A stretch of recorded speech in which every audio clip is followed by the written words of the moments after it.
足你！喜欢！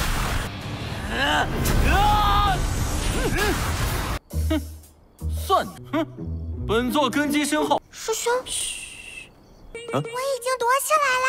本座的坐骑，我来啊！我分你一只啊！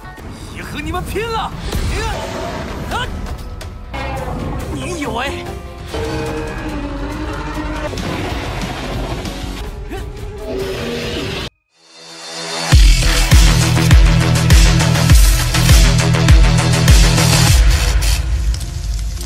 Halo semuanya, selamat datang di Ruang Sinema. Bagaimana kabar kalian semua? Semoga selalu sehat dan baik-baik saja. Pada hari ini kita akan kembali melanjutkan series Donghua I Can Have Infinity Engagement episode terbaru, yang mana ini adalah episode yang ke-16. Bagi yang mau bergabung dan series ini, kita sudah sediakan playlistnya.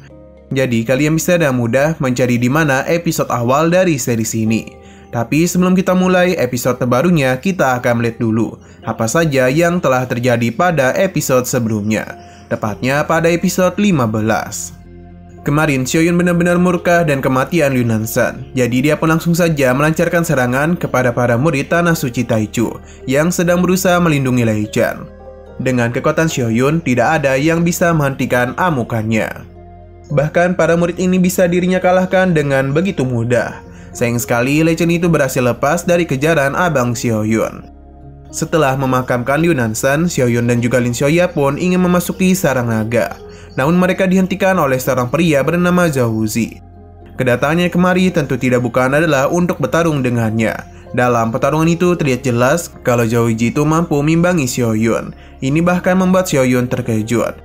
Ia pun mengeluarkan pedangnya untuk bisa mengakhiri pertarungan itu dengan cepat.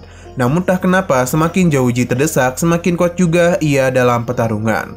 Nah, sekarang kita akan melanjutkan episode terbarunya. Di sini Zhao Zi benar-benar senang karena bisa bertarung dengan Xiaoyun.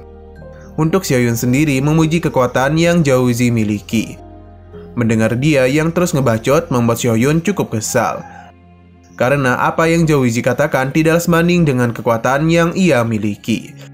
Kali ini Xiaoyun akan memberikannya pelajaran. Zhao Zi akan menunjukkan kalau ia bisa mengalahkan Xiaoyun. Garis keturunan kuno pun langsung dirinya gunakan dengan kekuatan penuh. Yang mana serangan pun kembali dirinya lancarkan kepada Xiaoyun. Hanya saja kali ini Xiaoyun tidak mau menyerah begitu saja. Sebab Xiaoyun akan menggunakan cara lain. Ini sempat membuat Zhao Zi kesal. Jadi dia pun langsung saja melancarkan serangan kepadanya dan membuat Zhao Zi langsung pingsan begitu saja. Apa yang terjadi ini membuat Xiaoyun mentertawakan perkataan Zhao Zi sebelumnya, yang ingin mengalahkan dunia dan menguasainya. Namun berhadapan dengan dirinya saja, Zhao Zi itu tidak bisa berbuat apa-apa. Xiaoyun pun berencana untuk menjadi Kaisar Agung, dan baru membuat Zhao Zi menjadi Raja. Zhao Zi kembali melancarkan serangan, hanya saja pola serangannya itu sudah Xiaoyun ketahui. Jadi serangannya tidak akan bisa menyentuh Xiaoyun lagi. Bahkan ketika Zhao Zi berusaha untuk menggunakan serangan pamungkasnya, Xiaoyun dengan mudah menahan semua itu. Lagi dan lagi Xiaoyun akan menunjukkan betapa jauhnya perbedaan kekuatan di antara mereka. Tubuh kekacauan yang Xiaoyun miliki membuat Zhao Zi ketakutan. Xiaoyun pun meminta Zhao Zi untuk menjadi pengikutnya.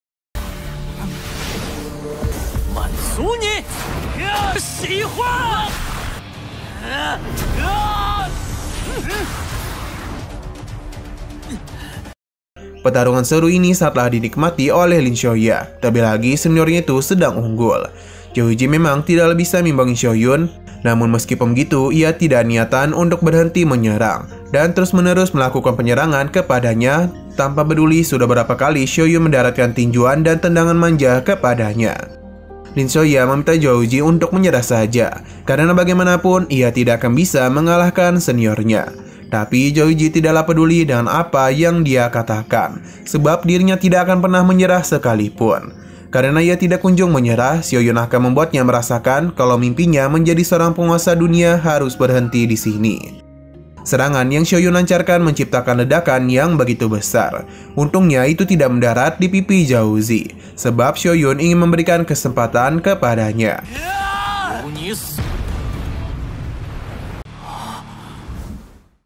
selama Joiji mau berjanji satu hal, yakni jika suatu hari nanti dia bisa mengalahkan dirinya, maka Xiaoyun akan menjadi pengikutnya.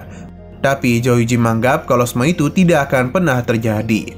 Xiaoyun menenangkan Joiji karena bagaimanapun mereka telah terlibat dalam pertarungan hebat dan hanya memiliki sedikit perbedaan kekuatan saja.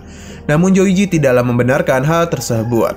Tapi meskipun begitu, ia tetap bangga dengan kekuatannya dan untuk sementara waktu dirinya akan mengikuti Xiaoyun. Di saat ia merasa sudah cukup kuat, barulah dia memberikan tantangan kepada Xiaoyun. Xiaoyun sempat tertawa karena berhasil menipu Joiji. Sistem pun memberikannya selamat karena Xiaoyun telah berhasil merekrut seseorang dan berhasil mendapatkan poin pencerahan. Setelah semua itu, Lin Xiaoya pun meminta seniornya untuk segera memakan buah sirsaknya. Tapi Joiji menahannya karena jika memakan buah itu hanya akan menghancurkan pondasinya sendiri. Lin Xiaoya tidaklah membenarkan hal tersebut, sampai akhirnya Xiaoyun pun memberikan buah ini kepada Joiji. Karena bagaimanapun cederanya harus segera dipulihkan dulu. Melihat apa yang terjadi tentu saja membuat Lin Xiaoya kesal, karena bagaimanapun seniornya telah memberikan buah yang sangat berharga. Xiaoyun tidaklah mempermasalahkan hal tersebut, sedangkan Joiji menjadi begitu senang. Karena dan keagungan kekuatan buah Ambergris, maka dirinya akan menjadi sangat kuat. Padahal Joiji sendirilah yang bilang kalau buah itu bisa menghancurkan kultivasinya sendiri. Joiji tentu saja hanya menipu dan langsung saja memakan buah ini dan mentertawakan perkataan Lin Xiaoya. Xiaoyun pun menenangkannya karena sepertinya ia memiliki sebuah rencana. Xiaoyun pun meminta Lin Xiaoya untuk melihat kejadian yang besar. 师兄，吃掉它。烈，只会自毁跟有福同享。哼，算你，哼，本座根基深厚。师兄，我已经夺下来啦。 Setelah memakan buah ember, kondisi dari Joiji kini telah pulih. Ia pun berterima kasih kepada Xiaoyan karena kali ini dirinya telah berutang budi kepadanya. Xiaoyun tidaklah mempermasalahkan hal itu dan ia juga tidaklah memiliki urusan dengannya. Getaran pun mulai terjadi, yang mana itu adalah kedatangan dari sosok naga penghuni tempat itu. Tujuannya kemari tentu sedang mencari cemilannya yang tentu tidak bukan adalah buah ember. Ia yang mencium aroma buah itu ada pada Joiji, langsung saja melancarkan serangan kepadanya. Sepertinya Xiaoyun sudah menduga hal ini terjadi, maka karena itulah ia pun membiarkan Joiji memakan buah itu, agar naga ini bisa mengincarnya. Alih-alih takut berhadapan dengan naga sejati, Joiji justru menjadi begitu bersemangat, karena bagaimanapun tujuannya kemari adalah untuk mengalahkannya. Namun Joiji langsung terpental oleh ekor dari naga itu.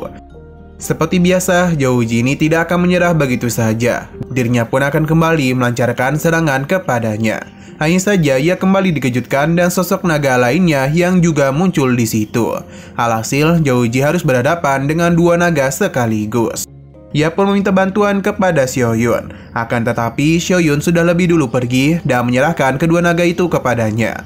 Joiji pun kebingungan mengapa kedua naga ini malah mengincar dirinya.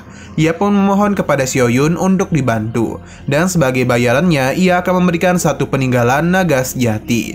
Xiaoyun tidak tertarik dengan semua itu, dan dirinya memang sengaja memberikan buah tadi kepadanya agar yang dikejar-kejar naga bukanlah dirinya melainkan Joiji. Akhirnya ini pun membuatnya sadar kalau sejak tadi Xiaoyun telah menipu dirinya.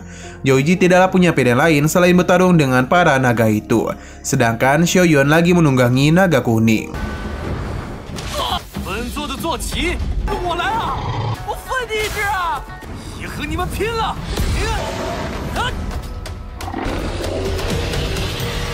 Bagi Joiji, kekuatan naga ini tidaklah sembarangan dan memang layak disebut sebagai garis keturunan naga sejati. Jadi Joiji akan menggunakan seluruh kekuatan yang dia miliki untuk bisa menumbangkan naga itu. Apa yang Joiji lakukan berjalan cukup lancar. Dia sempat memberikan beberapa pukulan manja kepada naga itu. Untuk Xiaoyun sendiri masih sibuk menunggangi naga kuning. Entah apa yang sedang Xiaoyun rencanakan, yang seakan-akan dirinya itu sedang berusaha menjinakkan naga ini. Berhubung naga itu telah mengeluarkan aungannya, Xiaoyun yang tidak mau kalah juga ikut mengeluarkan aungannya.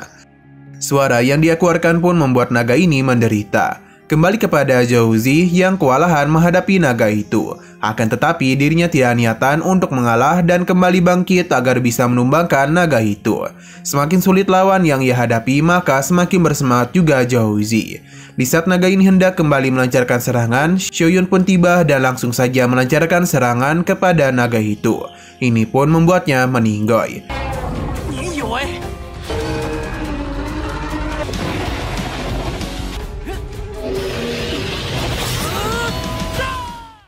Alih-alih senang diselamatkan, Zhouzi justru malah kesal karena Xiaoyun malah mengambil bagiannya. Padahal dia itu sedang bertarung sengit dengan naga hitam. Alhasil kedua makhluk ajaib ini pun saling menyalahkan satu sama lain. Dan uniknya mereka berdua malah nge-rap sambil mengungkapkan kesalahan mereka. Suasana semakin memanas saja dan kali ini mereka malah saling mengejek satu sama lain.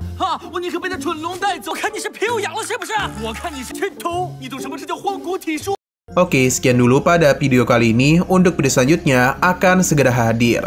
Jadi bagi kalian yang ingin mengikuti series ini, langsung saja klik subscribe dan aktifkan loncengnya. Terima kasih yang sudah menonton video sampai habis. Jika kalian suka pada video ini, klik like dan share ke teman-teman kalian tentang channel ini. Dan ditunggu aja kelanjutannya. Oke, sampai jumpa di video selanjutnya.